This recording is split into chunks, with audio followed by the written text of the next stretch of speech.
രാത്രി തലശ്ശേരി നിന്ന് ബാംഗ്ലൂരിലേക്ക് വന്ന ആ ഒരു സീറ്റർ ബസ്സിൻ്റെ ഫ്രണ്ടിലാണ് കേട്ടോ.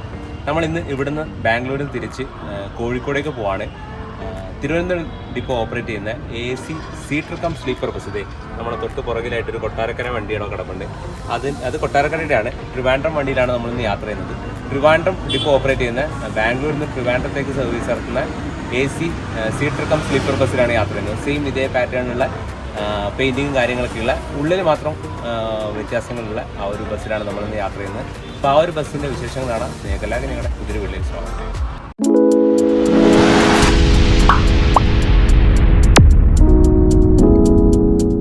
ഞാനിപ്പോൾ ഉള്ളത് ബാംഗ്ലൂർ സാറ്റലൈറ്റ് ബസ് സ്റ്റാൻഡിലാണ്. നമുക്ക് പോകാനുള്ള ബസ് ഇതേ ഇവിടെ റെഡിയാക്കിയിട്ടുണ്ട്. KS 472 തിരുവനന്തപുരം ഡിപ്പോ ഓപ്പറേറ്റ് ചെയ്യുന്നത്. ബാംഗ്ലൂരിൽ നിന്ന് തിരുവനന്തപുരത്തേക്ക് സർവീസ് നടത്തുന്ന ഈ ഒരു AC സീറ്റർ കം സ്ലീപ്പർ ബസ്സിലാണ് നമ്മളിന്ന് യാത്ര ചെയ്യുന്നത്. നമ്മൾ പോകുന്ന റൂട്ട് എന്ന് പറയുന്നത് മൈസൂർ, സുൽത്താൻ ബത്തേരി, കോഴിക്കോട്, തൃശ്ശൂർ, അങ്കമാലി, മൂവാറ്റുപുഴ, കോട്ടയം, കൊട്ടാരക്കര വഴി തിരുവനന്തപുരത്തേക്ക്, അതായത് MC റോഡ് വഴിയാണ് ഈ ഒരു വണ്ടി യാത്ര ചെയ്യുന്നത്. നമ്മളിന്ന് യാത്ര ചെയ്യുന്ന ബസ് അശോക് ലീലാൻഡ് ഷാസിയിൽ പ്രകാശ് കപ്പല്ല കവിളിൽ ചെയ്തു കൊടുത്തിട്ടുള്ള KSRTCയുടെ ബ്രാൻഡ് ന്യൂ ബസ്സാണ്.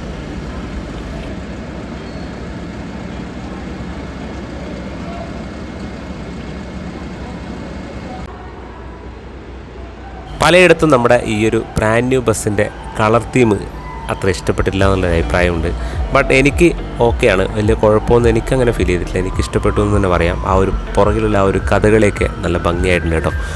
അപ്പോൾ അത് ഈ ഒരു ബസ്സിലാണ് നമ്മൾ യാത്ര ചെയ്യുന്നത്.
നമ്മുടെ റൈറ്റ് സൈഡിലാണ് കേട്ടോ മൈസൂർ എയർപോർട്ട്.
ഞാൻ ഈ ഒരു വീഡിയോയുടെ തുടക്കത്തിൽ പറഞ്ഞ പോലെ നമ്മളിൽ എത്ര പേർക്ക് ഈ ഒരു ബസ്സിൻ്റെ ലിവറിയും അതുപോലെ തന്നെ ഈ ഒരു കഥകളിയുടെ ഇതൊക്കെ എത്ര പേർക്ക് ഇഷ്ടപ്പെട്ടു എന്നുള്ളത് ജസ്റ്റ് ഒന്ന് കമൻറ്റ് ചെയ്യട്ടോ. നമുക്ക് നോക്കാമല്ലോ എത്ര പേർക്ക് ഈ ഒരു ബസ് ഇഷ്ടപ്പെട്ടു, അതായത് ഈ ഒരു ബസ്സിൻ്റെ ലിവറി ഇഷ്ടപ്പെട്ടു എന്നുള്ളത്. എന്തായാലും കംഫർട്ടും കാര്യങ്ങളൊക്കെ നോക്കുകയാണ്, അടിപൊളിയാണ്. അതിനകത്ത് വേറെ ഒന്നും പറയാനൊന്നുമില്ല, അടിപൊളിയാണ്. യാത്ര ചെയ്യാനൊക്കെ നല്ല സുഖമുണ്ട് കേട്ടോ.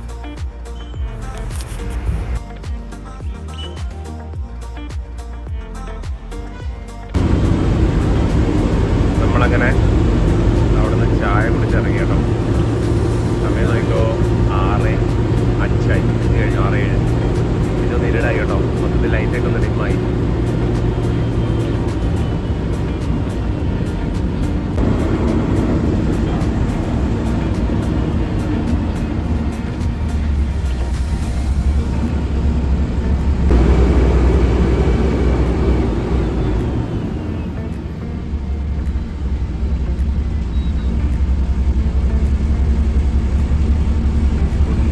ടൗൺ ആട്ടോ, മുണ്ടൽപേട്ട് ടൗൺ. 6:10.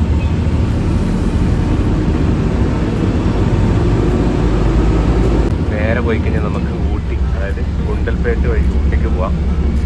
ഗൂഡല്ലൂർ വഴി ഊട്ടിക്ക് പോകാം. അത് ആ റൂട്ട് ഗൂഡല്ലൂർ കേട്ടോ. നമ്മളങ്ങനെ സുൽത്താൻ ബത്തേരി കയറാണ്, ബന്ദിപ്പൂർ വഴി സുൽത്താൻ ബത്തേരി.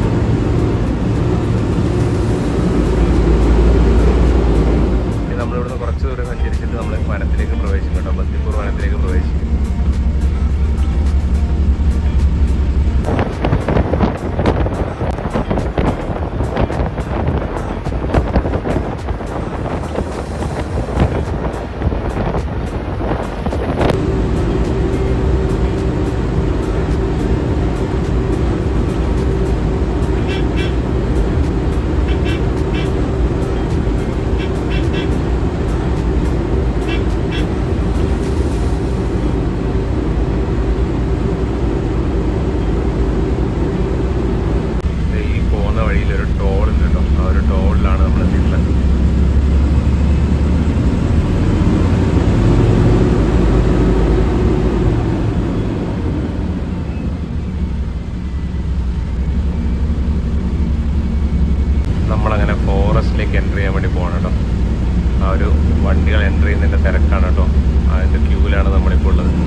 നമ്മളിപ്പോഴേ ബന്ദിപ്പൂർ വനത്തിനകത്തൂടെ ഉണ്ടോ യാത്ര ചെയ്യുന്നത്. കർണാടക ഫോറസ്റ്റിൻ്റെ ബന്ദിപ്പൂർ വനത്തിനകത്തൂടെ.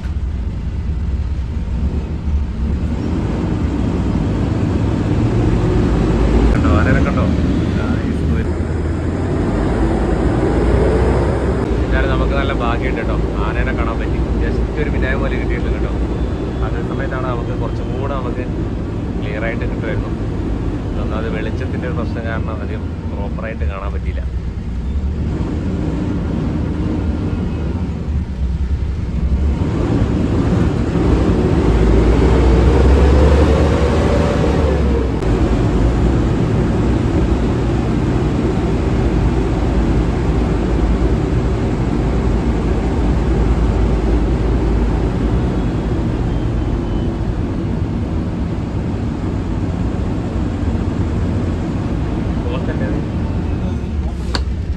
ഒരു കാട്ടുപോത്ത് അതിൻ്റെ ഉള്ളിലുണ്ട് കേട്ടോ. അതേ സൈഡിലത് വലിയൊരു സാധനം, പക്ഷെ കാണാൻ പറ്റത്തില്ല കേട്ടോ. അത് ക്യാമറയിൽ. ലക്ഷ്മിയുടെ ഒരു വണ്ടി കേട്ടോ, ലക്ഷ്മിയുടെ ഒരു ഭാരത് വണ്ടി.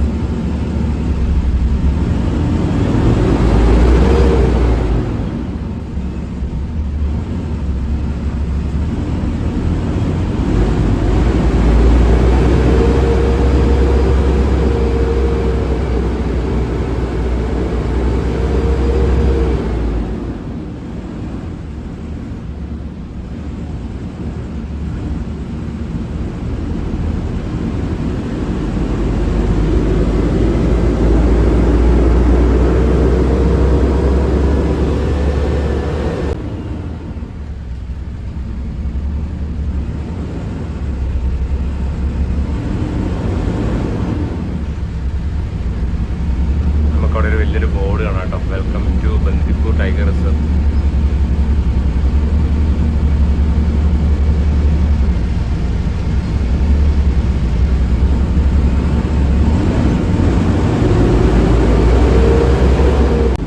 നമ്മൾ ഈ കാട്ടിലൂടെ രാത്രികാലത്ത് പോകുന്നെങ്കിൽ ഈ ഒരു വണ്ടിയുടെ, നമ്മൾ പോകുന്ന വണ്ടിയുടെ വെട്ടം നോക്കിയിരിക്കണം കേട്ടോ.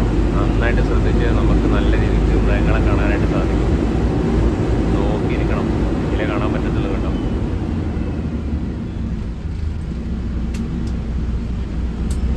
നമ്മളങ്ങനെ ബന്ദിപ്പൂർ ഫോറസ്റ്റ് ഇവിടെ വെച്ച് എക്സിറ്റ് ചെയ്യാണ് കേട്ടോ. ഇവിടെ വരെയാണ് അവരുടെ കർണാടക സ്റ്റേറ്റ് ഉള്ളത്. നമ്മളിവിടെ വെച്ച് പുറത്തേക്ക് ഇറങ്ങി. ബന്ദിപ്പൂർ ഫോറസ്റ്റ് കഴിഞ്ഞു. ഇനിയിപ്പം നമ്മൾ മുത്തങ്ങ ഫോറസ്റ്റിലേക്ക് പ്രവേശിക്കും. നമ്മുടെ കേരളത്തിൻ്റെ മുത്തങ്ങ ഫോറസ്റ്റ്.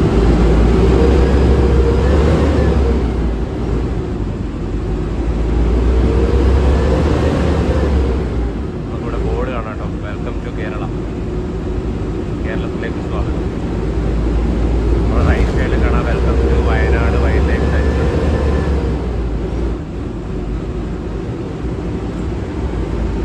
നമ്മളങ്ങനെ നമ്മുടെ വണ്ടി കേരളത്തിലേക്ക് പ്രവേശിച്ചു കേട്ടോ.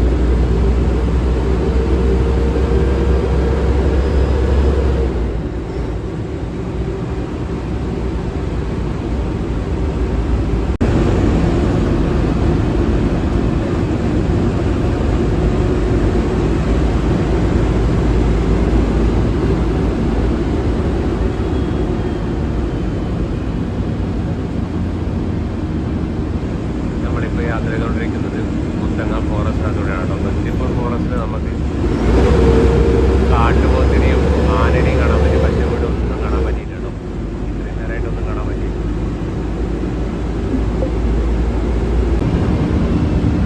നമുക്കിനി കേരളത്തിൻ്റെ കുറേ ചെക്ക് പോസ്റ്റുകൾ കാണാം. ഫസ്റ്റ് പോലീസിൻ്റെ ചെക്ക് പോസ്റ്റാണ്, മുത്തങ്ങ പോലീസ് ചെക്ക് പോസ്റ്റ് കഴിഞ്ഞു. അടുത്തത് RTO ആണ്, RTO ചെക്ക് പോസ്റ്റ്. അടുത്ത RTO, അത് കഴിഞ്ഞിട്ട് ഫോറസ്റ്റ് ഇവർ എന്തൊക്കെയത് എക്സൈസിൻ്റെ ചെക്ക് പോസ്റ്റ് വേറെയുണ്ട്.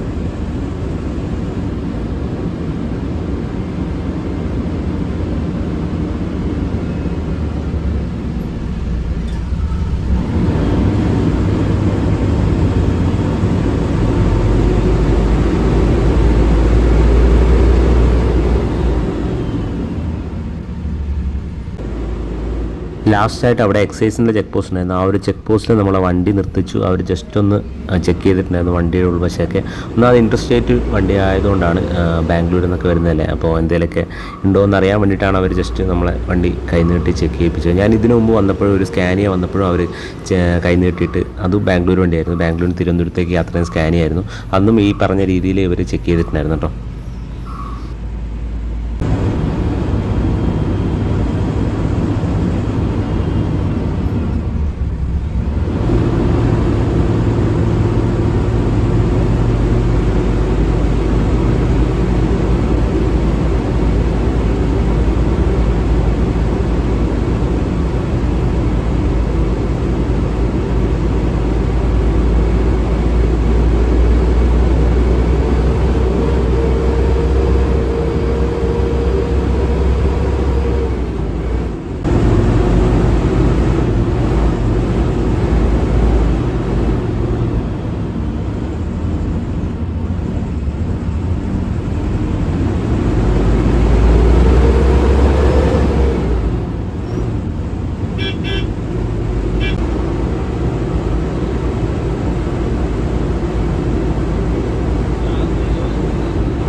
നമ്മളങ്ങനെ സുൽത്താൻ ബത്തേരി KSRTC ഡിപ്പറെത്തി കേട്ടോ.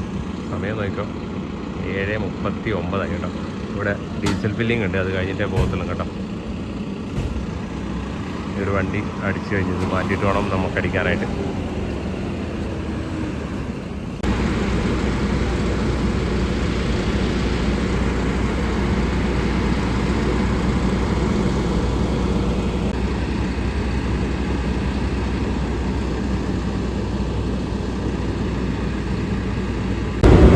നമ്മളങ്ങനെ ബത്തേരി വിട്ടു കേട്ടോ. ബത്തേരി വിട്ടു, ചുരത്തിലൊക്കെ അവിടെ ബ്ലോക്കാണെന്നാണ് അറിയാൻ കഴിഞ്ഞത് കേട്ടോ.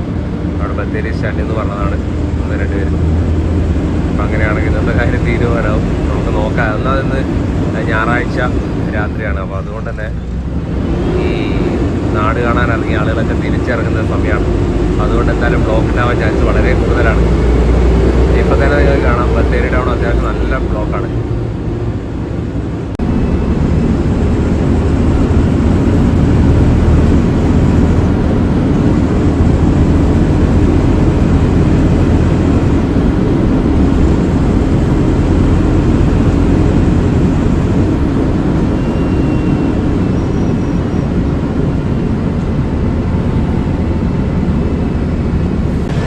നമ്മളങ്ങനെ കൽപ്പറ്റയും വിട്ടു കേട്ടോ.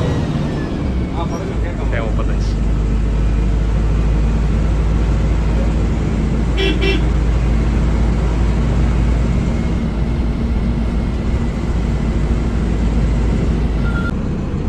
താമരശ്ശേരി ചുരം മൊത്തത്തിൽ ബ്ലോക്കായി കിടക്കാണ്. 8:55. ഇവിടെ നമ്മൾ ചുണ്ടേല് കഴിഞ്ഞിട്ടേ ഉള്ളൂ കേട്ടോ. ചുണ്ടേല് കഴിഞ്ഞ് വൈത്തിരി പോലും എത്തിയില്ല. അതിന് മുമ്പേ തൊട്ട് ബ്ലോക്കാണ്. നമ്മളങ്ങനെ മണിക്കൂറുകളോളം ആവാറായി കേട്ടോ ബ്ലോക്കിൽ കുടുങ്ങിയിട്ട്. ഇപ്പോൾ ഇവിടെ വയനാട് നമ്മൾ ആ ഒരു ഗേറ്റിൻ്റെ അവിടെ എത്തിയിട്ടുണ്ട് കേട്ടോ. വയനാട് കോഴിക്കോട് ഗേറ്റിൻ്റെ അവിടെ എത്തി. സമയം നോക്കിക്കോ, 11 മണിയായി കേട്ടോ. നമ്മൾ കോഴിക്കോട് എത്തേണ്ട സമയം കഴിഞ്ഞു. ഇനിയും ഇവിടെ ചുരം സ്റ്റാർട്ട് ചെയ്യുന്നേ ഉള്ളൂ കേട്ടോ. നല്ല ബ്ലോക്കാണ്.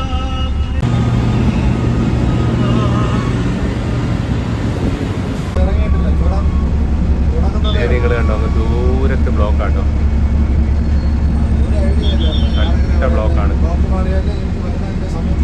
ചുറ്റോടെ ഫ്രണ്ട് പോയിട്ടുണ്ട്.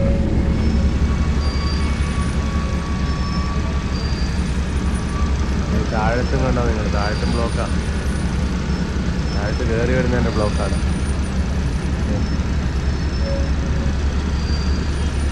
ബ്ലോക്ക് നമ്മളെ താമരശ്ശേരി ടോപ്പിൽ നിന്നുള്ള വ്യൂ ആട്ടോ ഇത് കാണുന്നത്.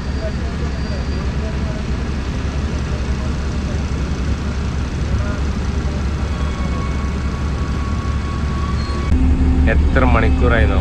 നമ്മൾ തന്നെ ഏകദേശം 1.5 മണിക്കൂറായി ഇവിടെ കിടക്കുന്നു. ആകെ ഒരു 2-3 കിലോമീറ്റർ പോയിട്ട് അത്ര മാത്രം ബ്ലോക്കാണ്. ഇപ്പോൾ ഇറങ്ങി ഇതേ ഈ ഒരു എന്താ പറയുക ചുരം ഇങ്ങനെ ഇറങ്ങിക്കൊണ്ടിരിക്കുകയാണ്. ബട്ട് ഭയങ്കര ബ്ലോക്കാണ്.